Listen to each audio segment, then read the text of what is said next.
Patris et Filii et Spiritus Sancti. Amen. Magandang umaga sa ating lahat, saan man panig ng buong mundo, mga nakikinig ngayon at nanonood. Atin naman pakinggan ang mabuting balita ng Panginoon ayon kay San Mateo.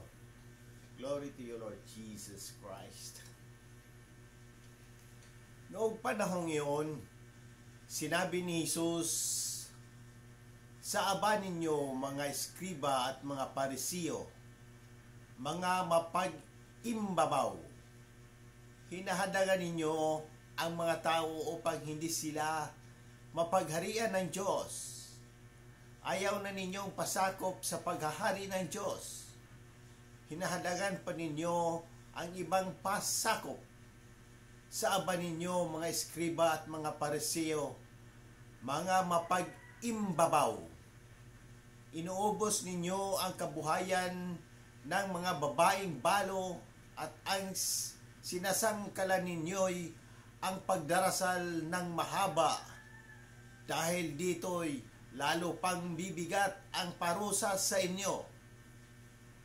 Sa aba ninyo, mga eskriba at mga parisiyo, mga mapag-imbabaw, nilalakbay ninyo ang karagatan at ginugalugad ang buong daigdig. Makahikayat lamang kayo ng kahit isang hintil sa pananampalatayang Hudyo. At kung mahikayat, niya'y ginawa ninyong masahol pa kaysa inyo, kaya't nagiging ibayo ang dahilan para siya'y parusahan sa impyerno. Sa aba ninyo, mga bulag na taga-akay, itinuturo ninyo na kung ipanumpa ninuman ang templo, walang anuman ito. Ngunit kung ang ipanumpa ay ang ginto ng templo, dapat niyang tuparin ang kanyang sumpa. Mga bulag, mga hangal, alin ang mas mahalaga? Ang ginto o ang templong nagpapabanal sa ginto? Sinasabi rin ninyo na kung ipanumpa ninuman ang dambana, walang anuman ito. Ngunit kung ang ipanumpa ay ang handog na nasa dambana, dapat siyang tukdin ang kanyang sumpa. Mga bulag, alin ba ang mas mahalaga? Ang handog o ang dambanang nagpapabanal sa handog? Kaya nga kapag ipanumpa ninuman ang dambana, ipanunumpa niya yon at ang lahat ng handog na naroon. Kapag ipanumpa ninuman ang templo, ipanunumpa niya yon at ang tumatahan doon. At kapag ipinanumpa ninuman ang langit, ipanunumpa niya ang trono ng Diyos at ang nakaluklok doon." Ang mabuting balita ng Panginoon. Praise to you, Lord Jesus Christ. Pagnilayan natin bilang Romano Katoliko,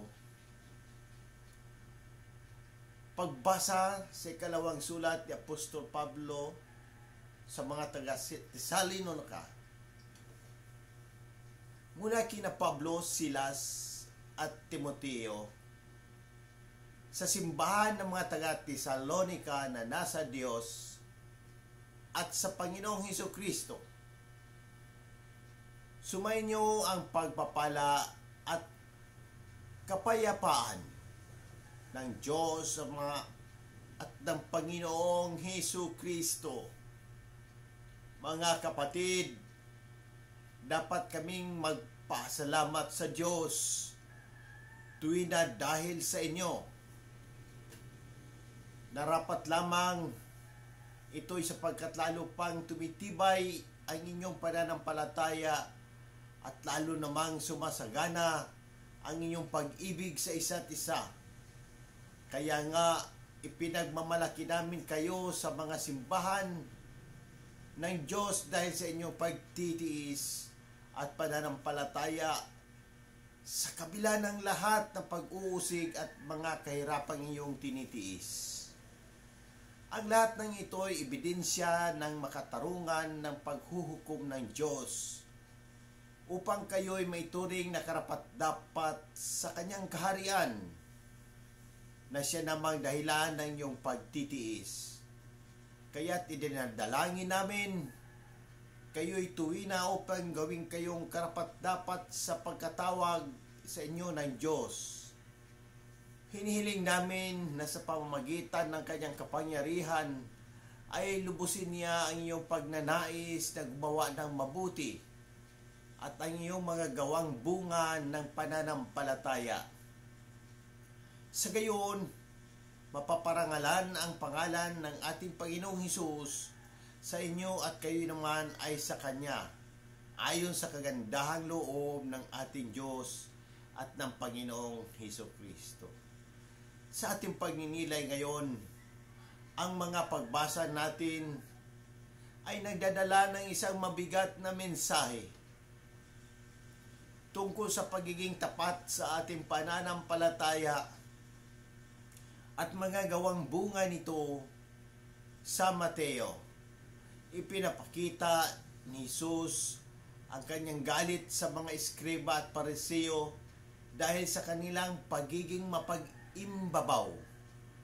Sila'y nagsasabing tagapagturo ng batas ng Diyos, ngunit sa halip na akayin ng mga tao sa Diyos, hinahadlangan pa nila ang mga ito at ginagamit ang kanilang kapangyarihan para sa pansariling kapakinabang.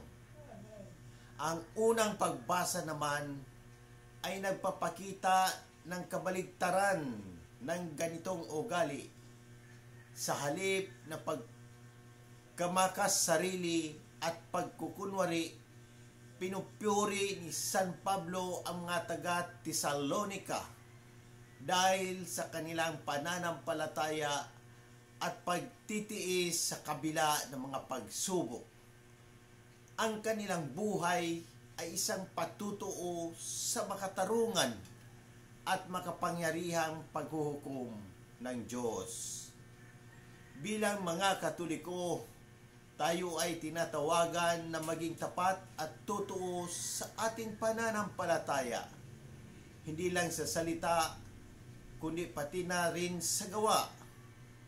Ang ating mga gawa, bunga ng ating pananampalataya, ay dapat na magdala ng kapurihan sa Diyos at maging tanda ng kanilang kaharian sa ating buhay sa tuwing makaranas tayo ng pagsubok tulad ng mga taga-Tesalonika.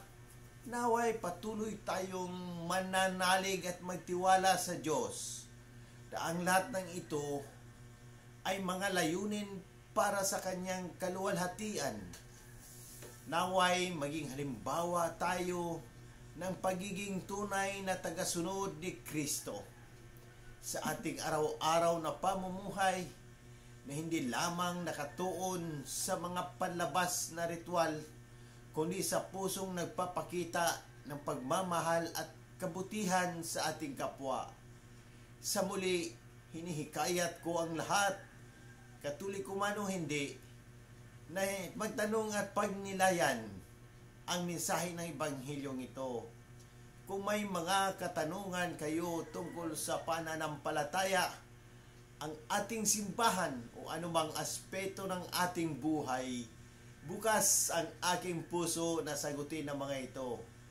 Sama-sama nating pagnilayan at pahalagahan ang habag at pag-ibig ng Diyos na ipinapahayag ni Jesus sa Ebanghilyong ito.